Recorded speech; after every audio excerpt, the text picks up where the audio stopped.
I looked at my son, standing under those bright banquet lights, raising his glass like he had finally beaten me.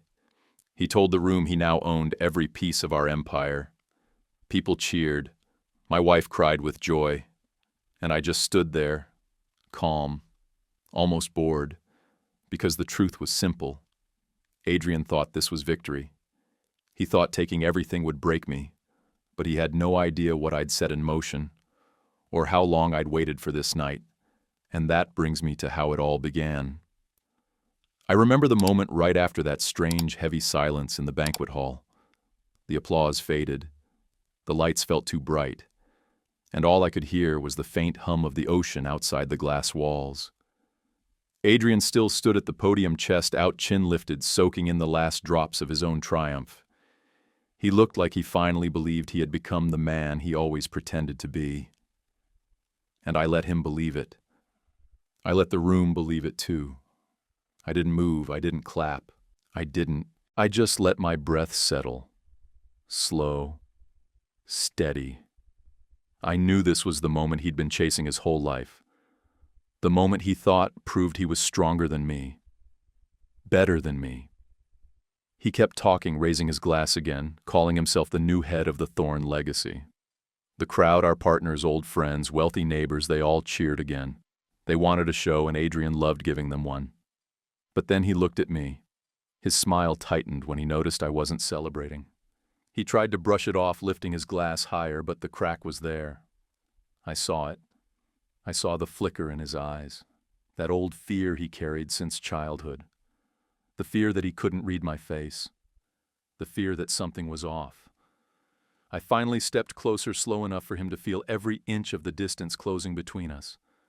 I kept my hands behind my back. I kept my expression neutral. When I reached the front table, I looked up at him and let a small smile pull at the corner of my mouth. A smile with no warmth, no pride, nothing he could claim. "Good job, son," I said quietly. My voice didn't rise. It didn't fall.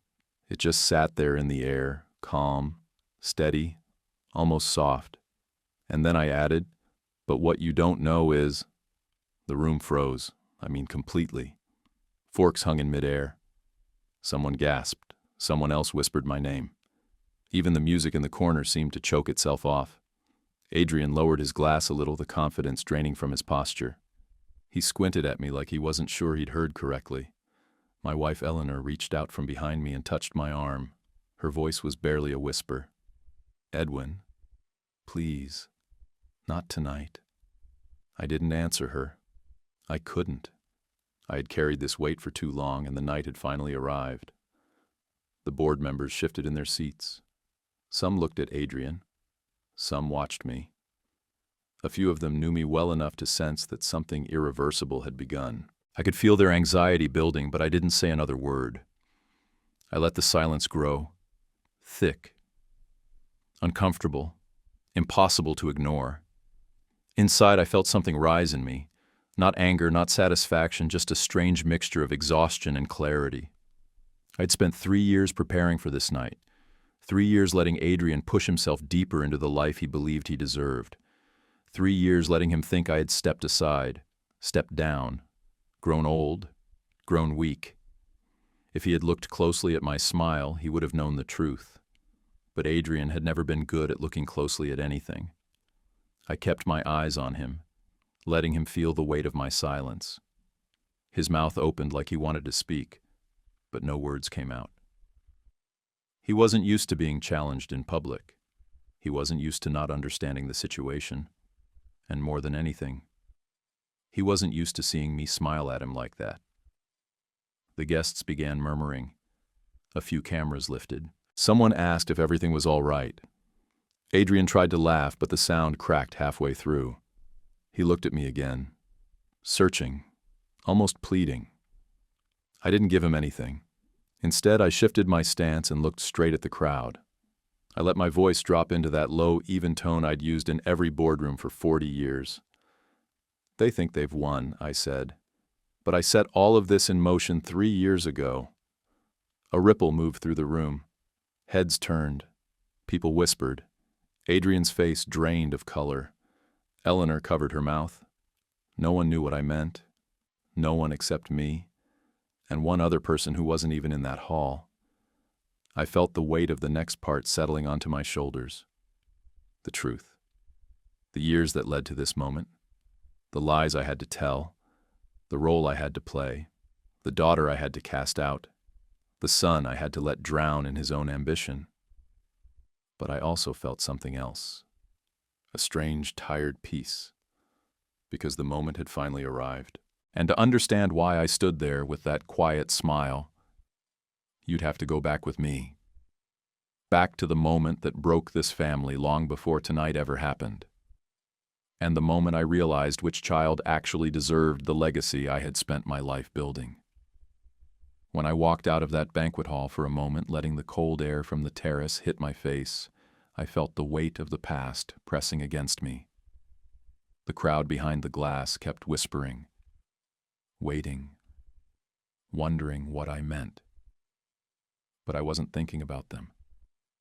I was thinking about how this all started. Long before tonight. Long before Adrian ever learned how to lift a glass like a prince. It began 5 years earlier. And it began with a lie. Back then, I still believed Adrian could change. I still believed he might grow into the role I had been shaping for him since he was a boy. I knew he was impulsive. I knew he loved attention too much. But I wanted to think he had something solid in him. Something real. Something that could carry the weight of the Thorn name. I was wrong.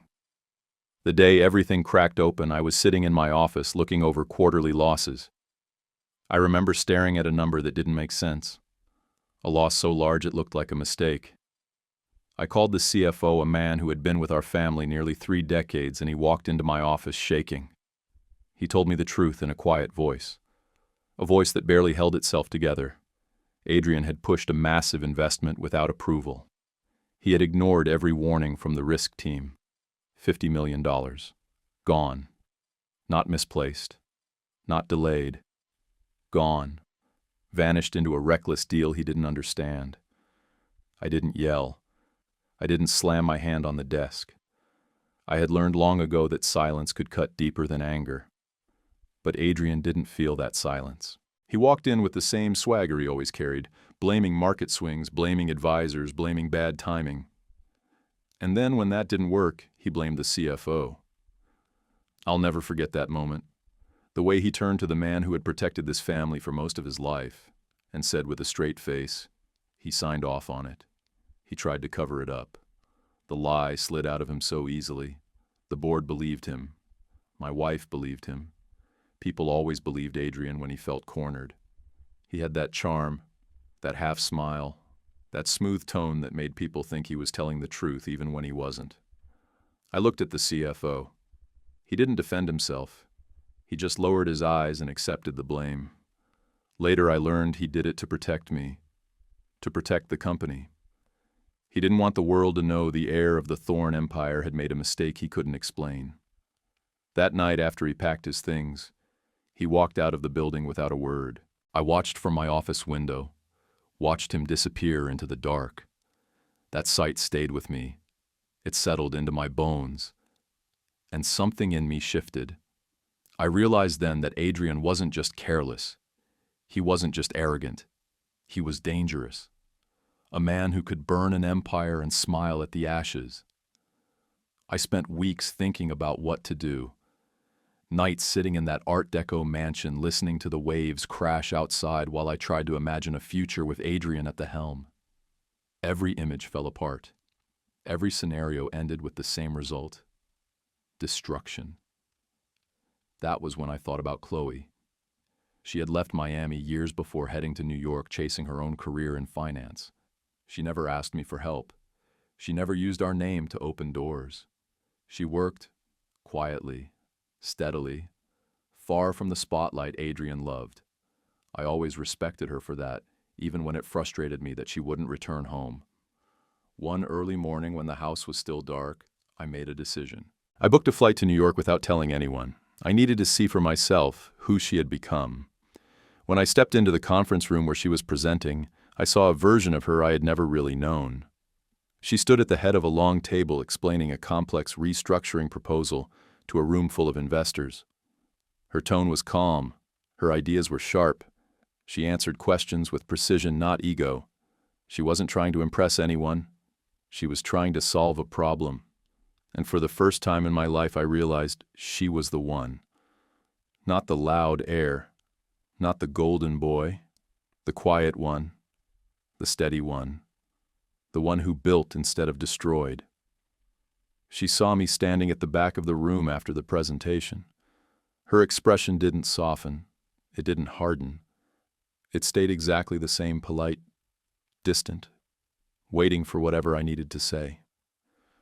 We went to a small cafe down the street. She didn't waste time with small talk. She just looked at me and asked, "How bad is it?" I told her everything.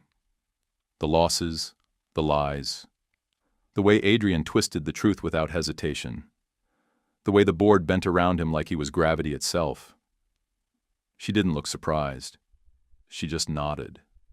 Slow, thoughtful. Then I told her my plan, the plan that had been forming in the back of my mind ever since that $50 million lie. I told her that if she wanted to protect the family legacy, we would have to make a sacrifice so deep it would tear through every relationship we had. I said Adrian could never suspect her, not for a moment.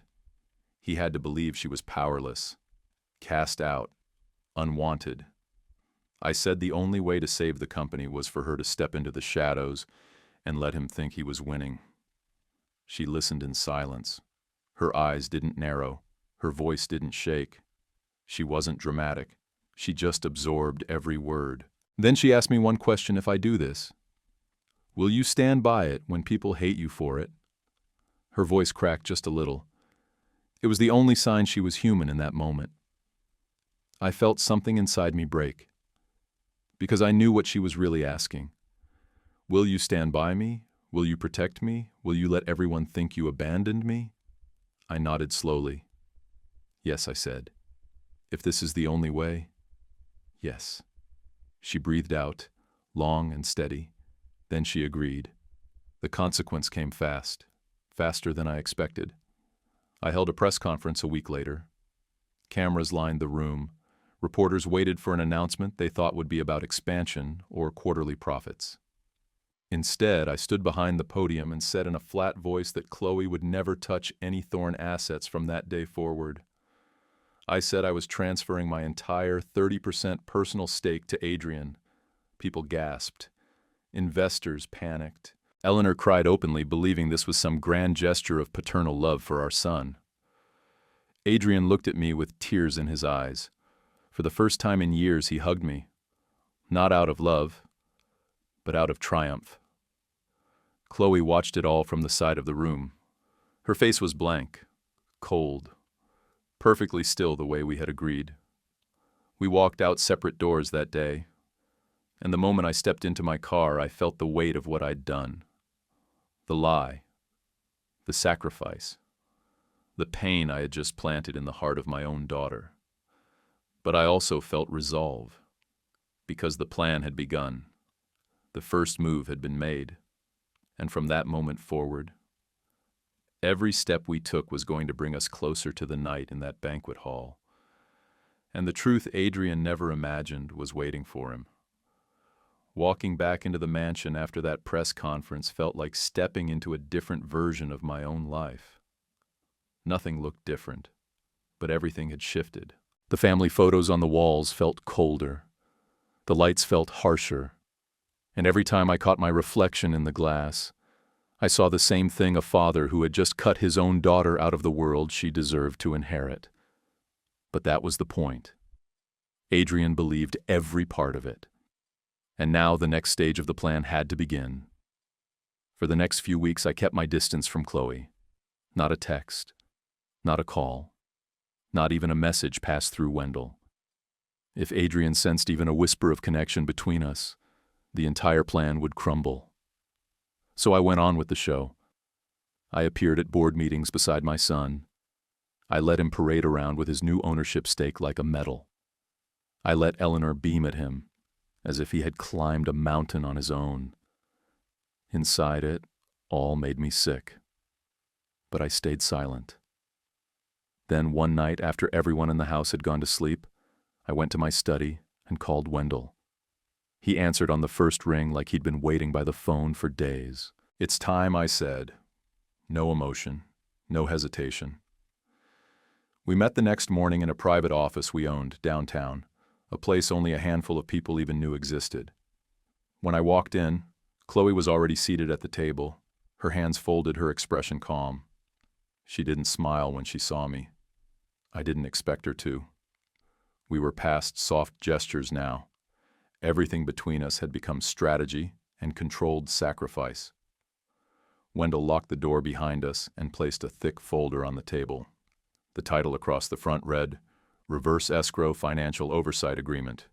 This was the mechanism, the real transfer of power, the thing that would make tonight possible. I sat down across from Chloe. The silence in that room felt nothing like the silence at the press conference. This one was sharp, clean, necessary. Wendell opened the folder and began explaining the system we had built. Every major transaction in Thorn Tower, every sale, every purchase, every loan, every contract would require approval from an anonymous co-supervisor, someone no one inside the company would ever see, someone whose name would be sealed by the court under confidentiality rules. That supervisor was Chloe. Adrian would think he had full control. He would sign documents, issue commands, push through decisions. But behind the scenes, every move would be filtered through Chloe's oversight. She could block him, slow him down, catch every violation, track every misstep, and he would never know who stood in his way. If he stayed clean, he would never feel her hand. But if he slipped, and I knew he would, the agreement would trigger consequences he could never escape. While Wendell laid out the details, I watched Chloe. Her face stayed still, but I saw something tighten in her eyes, not fear, not guilt, just the weight of what she was about to carry. It wasn't just oversight. It was responsibility for the entire future of the family, a responsibility she had earned, but still felt alone holding. When Wendell finished, we both signed. Then Chloe signed last. Wendell gathered the documents carefully, as if he were lifting something fragile. He placed them in a black case and snapped it shut. "It's done," he said. Chloe stood. She didn't hug me. She didn't reach for my hand. She just gave me a small nod, the kind that carried a lifetime of unsaid things. Then she left the room with the case. I watched her walk away, steady, quiet, the true future of the Thorn legacy hidden beneath the surface. A few days later, I staged the next step. I appointed Adrian as chairman. The board cheered. Eleanor wiped a tear. Adrian looked like he had been crowned king, and he acted like one immediately. The moment he took the office chair, he fired 3 executives who had worked with me since our earliest days. Men who had stood by me during recessions. Scandals beat deadlines most people said were impossible. He replaced them all with his friends, young men who wore tailored suits and empty smiles, men who were loyal to him but knew nothing about the work. I watched it happen without blinking. Inside it hurt, it burned, but I kept my face still. I knew the clock had started. Adrian moved faster than even I expected. He wanted to expand projects, launch risky ventures, push money into places no one had vetted. Every form he signed, every document he approved, went straight into the system Chloe and Wendell oversaw. And then came the day he demanded more. $10 million.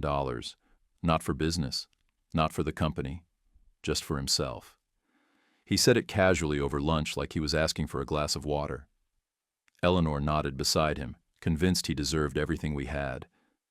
I felt something twist inside my chest. Not anger, but a deep, tired disappointment. I could have refused. I could have exposed everything. But I didn't. I couldn't. Not yet. So I did the only thing that kept the plan alive. I sold the Art Deco mansion, the home where we had raised our children, where we had celebrated birthdays, where we had stood during storms and listened to the ocean crash against the shore. I sold it, publicly, and let the world think I was doing it for Adrian. People whispered that I was a desperate father, that I was draining my own life for my son. And Adrian. He believed every bit of it. He smiled when the sale was announced. He told people I finally understood my place, that now the company was in competent hands. I walked through the empty halls on the last night, touching the cold walls one final time. Every step felt heavy, slow, necessary. Because this was the cost. This was the price of saving the legacy. And as I closed the front door for the last time, I felt something settle in me. Something steady and unshakable. The sacrifice was working. Adrian was falling deeper into the illusion. Chloe had the real power, and the path toward the final reckoning had finally begun. The weeks after the mansion sale were tense but quiet on the surface. Adrian strutted through the company like a man untouchable. He had the look of someone who believed the world owed him everything, and for a moment, anyone who saw him could almost forget the chaos he had caused just a few years ago. But I didn't forget. I never forgot. I knew every smile he wore, every confident step, every word he spoke was another step into the trap we had set. And Chloe was waiting, quietly, like a storm behind the curtain. Adrian began to push harder. Construction funds were redirected, contracts were signed in haste, and the empire started to wobble under his recklessness. One afternoon, he came to me with a grin wider than I had ever seen. He had bought himself a yacht, all in his name, using money from a new fund he had created without my knowledge. He laughed as if it were a harmless indulgence. Eleanor laughed too. She saw it as a gesture of success, of reward for our son. I stayed calm, of course. Slow breaths, steady posture, letting them believe I was content. But behind that smile, I felt the tension coil tighter. Every purchase Adrian made, every financial misstep was being recorded by Chloe. She wasn't intervening yet, not until the right moment. She was patient. She was meticulous. She was waiting for the damage to be large enough to trigger the escrow's destruction clause, the clause that would make Adrian's hubris his undoing. Then came the board meeting that would test my patience more than any night before. Adrian brought a document to the table, a full cancellation of certain oversight measures. He waved it in front of me like a gauntlet. The room buzzed with anticipation. The young executives he had installed looked at him with admiration, not realizing they were watching a man dig his own grave. He wanted to humiliate me, publicly force me to bend under the weight of his arrogance. And I let him. I took the pen and signed it. Inside, I felt a surge of anger, but it was tempered by purpose. Wendell was there, hidden from view, recording everything. Adrian didn't know it.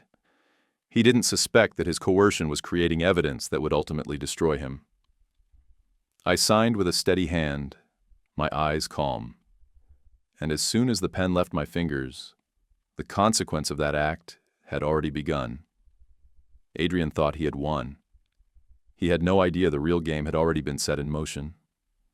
That night the house was silent, except for the distant sound of the ocean. Eleanor knocked on my door, eyes wide, voice trembling.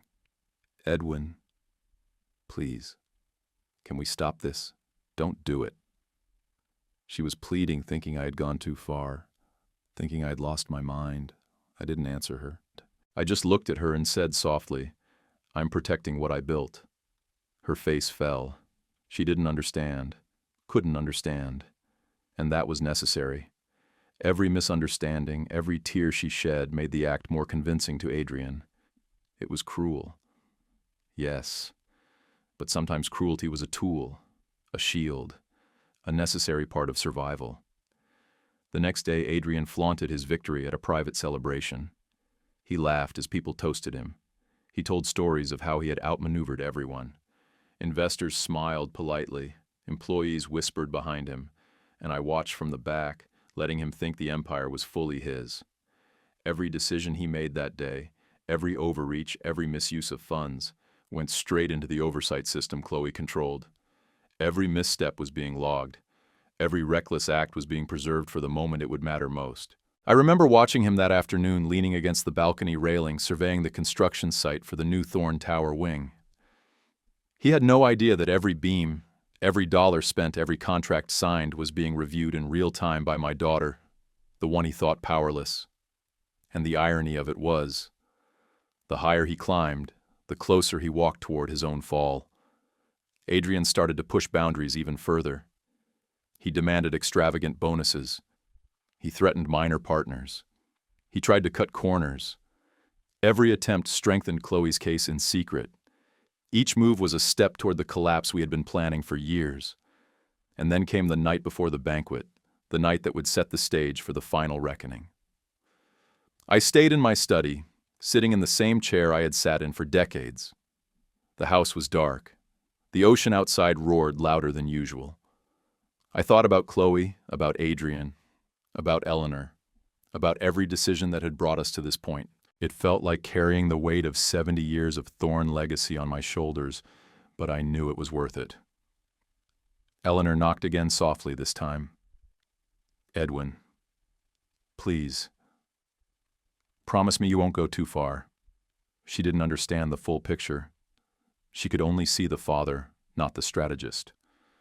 I looked at her and my voice was calm, steady, carrying the authority of a man who had built empires, endured betrayals, and learned patience in its hardest form.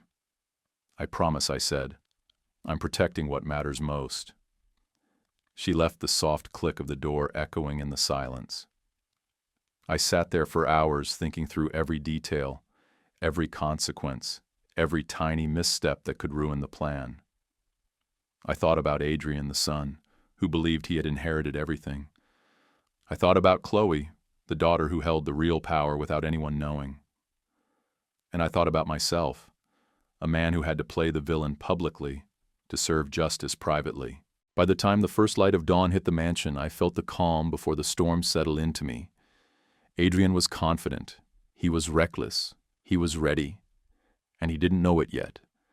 But he had already signed the papers that would become his undoing. Every action, every decision, every word he had spoken for the past 3 years had been nudged and guided to lead him straight into the consequences waiting for him. I stood from my chair and looked out the window at the ocean, letting the breeze hit my face. The final stage was coming, the banquet, the public gathering, the moment where Adrian would feel invincible, and the moment where Chloe would step in to reclaim what was always hers. And I would be there, watching, waiting, smiling quietly, knowing that the empire I built, the legacy I protected, and the truth I had safeguarded for decades was about to finally reveal itself. Adrian had no idea what he was walking into, and that was exactly how it had to be. The banquet hall was alive with chatter and clinking glasses, but I didn't hear it. I didn't move through it. I stood at the edge of the room, letting the crowd swirl around me like a river, all of them unaware that tonight would end differently than they expected. Adrian, as always, took center stage. He was confident, loud, and radiant in his own imagined victory. Eleanor sat beside him, tears of pride in her eyes. And I stood quietly, calm, steady, waiting. When Wendell approached carrying the black ebony box, I felt the familiar tightening in my chest. This was it. The moment all the planning, the lies, the sacrifices, and the quiet suffering would finally pay off. I signaled him, and he opened the case, revealing the sealed federal court order. The air seemed to thicken around us. People leaned forward, curious. Cameras shifted toward the center of attention. And Adrian. He had no idea what was inside. Wendell cleared his throat and began to read aloud. His voice was steady, deliberate, and deliberate enough to cut through the room. Due to embezzlement and violation of the escrow agreement, the court orders the following. 1. Adrian Thorn is removed from all positions. 2. Thorn Tower is transferred immediately to the lawful co-supervisor, Ms. Chloe Thorn. The words hung in the air. Silence hit the room like a physical weight. I could see Adrian's eyes widen, his lips parting, then quivering. His face drained of color as he stumbled back, unsure whether to sit or collapse. The executives he had installed froze. The board members gawked. And Eleanor, she didn't cry this time. She just stared, frozen in disbelief. The tears gone and replaced with shock. Adrian tried to speak. He tried to laugh it off like this was some cruel joke. But he couldn't. No words came, no charm, no smug grin, just raw panic. Wendell continued reading the document, each word like a hammer striking Adrian's illusions. By the time he reached the end, the room was utterly still. Every camera, every guest, every employee present witnessed the collapse of a man who had believed himself untouchable. The irony was exquisite. Every decision Adrian had made over the past 3 years, every reckless move, every signed document had contributed to this outcome. Every move had been caught by Chloe, recorded, cataloged, and verified.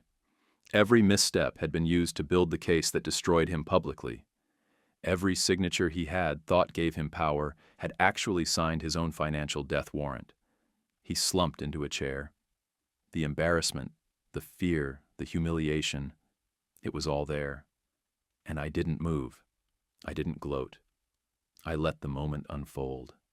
Let Adrian feel the full weight of his actions, of his hubris, of his greed. Let him understand what it meant to underestimate the people around him, to misjudge the quiet ones, to think that a legacy could be won through charm alone. Then Chloe stepped forward. She didn't rush. She didn't gloat. She walked calmly to the center of the room, holding the documents that confirmed her rightful place.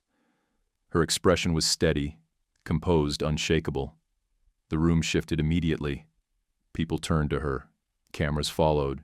And for the first time that night, the room understood the truth.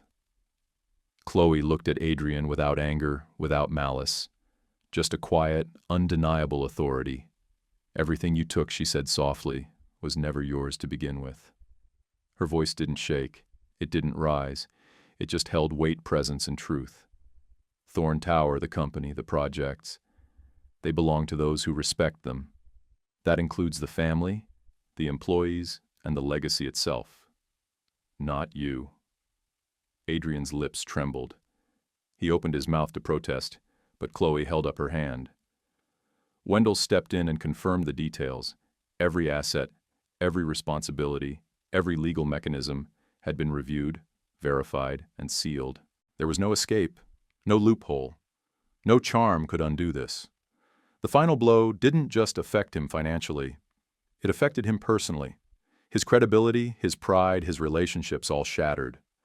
The executives who had idolized him earlier now looked at him with wary eyes. Investors who had smiled politely now whispered behind their hands. And Eleanor.